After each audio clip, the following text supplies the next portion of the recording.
Ibu-ibu sekalian tentang pemeriksaan laborat yang akan dijalani. Karena percuma ya Bapak Ibu kalau kita cek laborat tapi kita nggak tahu maknanya ya gitu ya. Jadi buat apa kita cek laborat tapi kita nggak tahu ini dicek apanya, buat apa gitu kan ya. Jadi hari ini saya informasi kalau yang diperiksa adalah satu apa saja Bapak Ibu? Kenapa? Tensi. Terus kemudian darah dan urin. Darahnya apa saja? Jadi ternyata pada nggak tahu. HbA1c, kolesterol total, LDL, HDL, trigliserid, ureum, kreatinin, dan mikroalbumin. Ternyata banyak ya yang dicek ya. Ternyata banyak banget yang diperiksa oleh ETSA ini.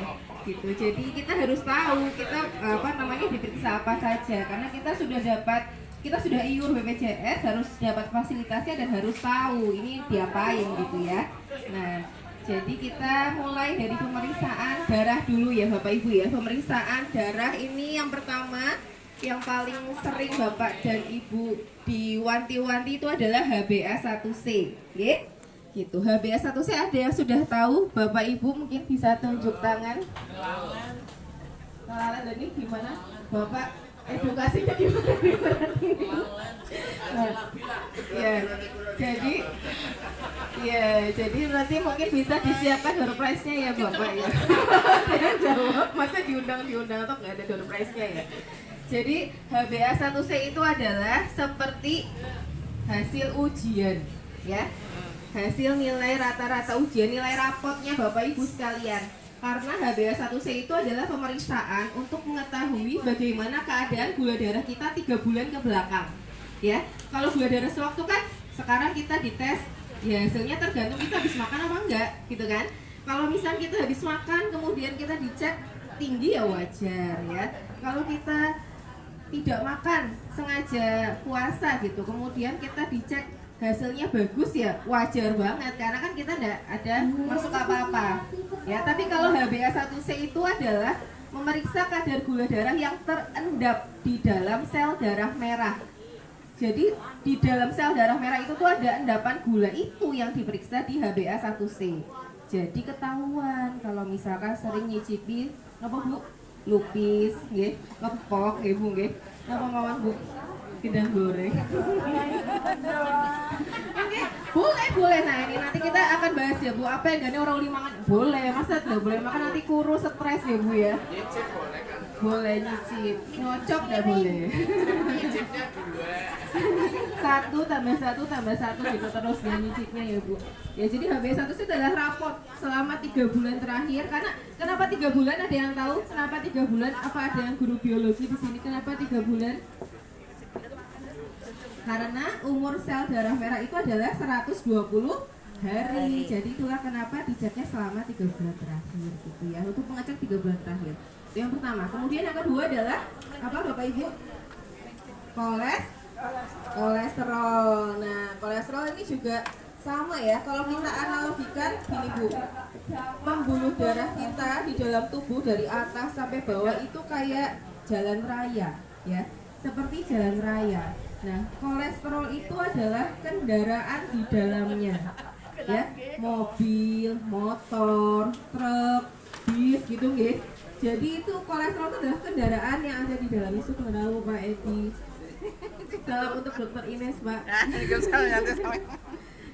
Jadi kolesterol itu adalah seperti kendaraan di dalamnya, gitu ya. Jadi kalau kolesterolnya semakin padat, kalau mobilnya semakin padat, macet mboten Bapak Ibu? Macet nggih. Sayangnya di tubuh kita tidak ada pelebaran jalan pengaspalan seperti yang sedang terjadi di Banyumas. Itu kan sedang ada pelebaran jalan ya Bapak Ibu ya. Di tubuh kita tidak ada pelebaran jalan, tidak ada pengaspalan jalan baru. Jadi ya itu segitu-gitu aja jalannya, pembuluh darahnya segitu-gitu aja. Kalau semakin banyak kolesterolnya, semakin banyak mobilnya kan macet. Macetnya di mana? Di jalan besar apa di gang? Di jalan besar bisa, di gang bisa ya. Berarti bisa macet di otak. Jadi apa Bapak Ibu? Stroke. Jadi stroke. Macet di jantung jadi apa Bapak Ibu? Mati. Jadi serangan jantung ya Bapak Ibu ya. Jadi seperti itu, kalau misalkan kendaraannya padat pasti macet ya. Sekarang kita sudah tahu konsepnya, kalau kolesterol itu adalah seperti kendaraan ya. Nah kemudian kita masuk pemeriksaan yang ketiga, LDL. Apa itu LDL Bapak Ibu? LDL adalah lemak jahat ya. Ibarat truk DLH ya Bapak Ibu. Truk DLH itu kan bawa banyak sampah ya, sampai pada jatuh tercecer di mana-mana. Nah itu LDL. Kalau LDL-nya tinggi berarti sampai pada pati selarah ya. Seperti kalau kita bisa ada karnaval kan pati selarah ya. Sampahnya kan banyak ya Bapak Ibu. Itu LDL tuh seperti itu. Jadi seperti ada truk DLH ya, tapi sampahnya pada berserakan di mana-mana. Nah, HDL itu adalah petugas kebersihannya. Jadi kalau petugas kebersihannya banyak, bagus apa jelek? Bagus. Bagus. Jadi nanti kalau dilihat pemeriksaan hasil laboratnya, dilihat HDL-nya tinggi apa rendah. Kalau HDL-nya tinggi berarti bagus. Kalau HDL-nya rendah berarti ya kurang bagus ya Bapak Ibu ya. Gitu. Nah, lemak-lemak yang bagus dapatnya dari mana Bapak Ibu? Apakah dari gedang goreng?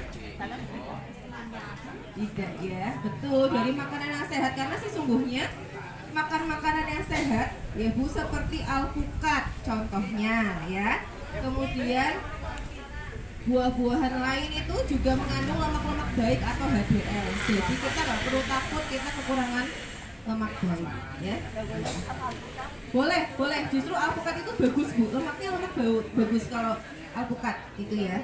Gitu. Kita sudah bicara pemeriksaan HbA1c sudah, kolesterol sudah, LDL, HDL sudah, sekarang kolesterol juga sudah ya.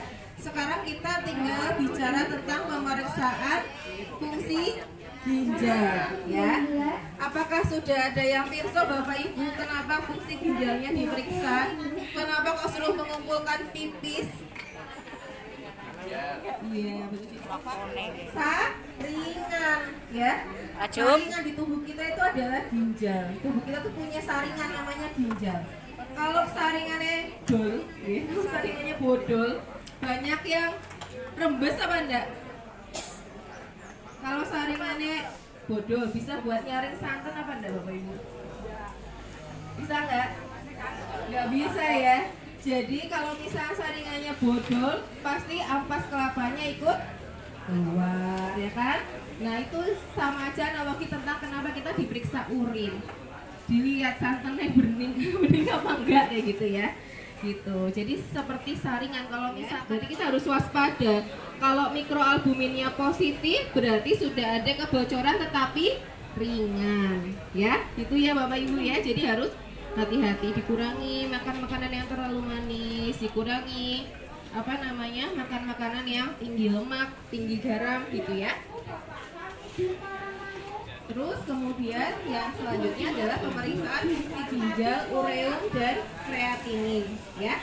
Apa itu ureum kreatinin Bapak Ibu? Jadi ureum kreatinin itu adalah bagian dari ginjal yang untuk mengatur ini parameternya ya. Parameter fungsinya masih bagus apa enggak? Di atasnya dari mikroalbumin tadi ya.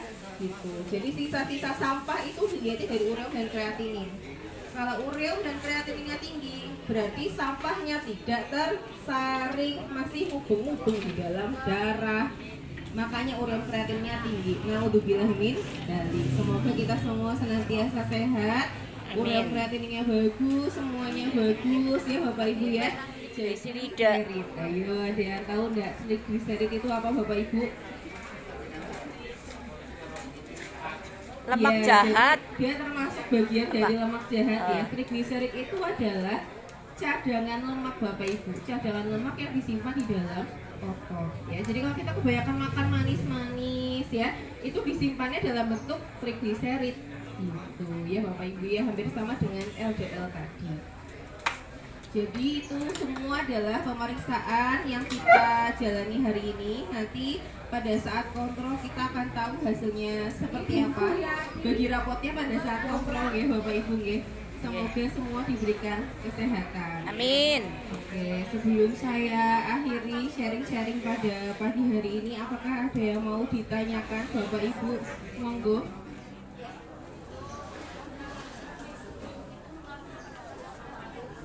Oke, triglyceride itu sama ya Bu ya, seperti lemak-lemak yang lain pada pembuluh darah gitu. Cuman kalau di kadar yang terlalu tinggi sampai dengan 500, nanti efeknya ke pankreas gitu. Jadi betul, jadi ujungnya ya sama aja ke sana. Cuman dia sama-sama seperti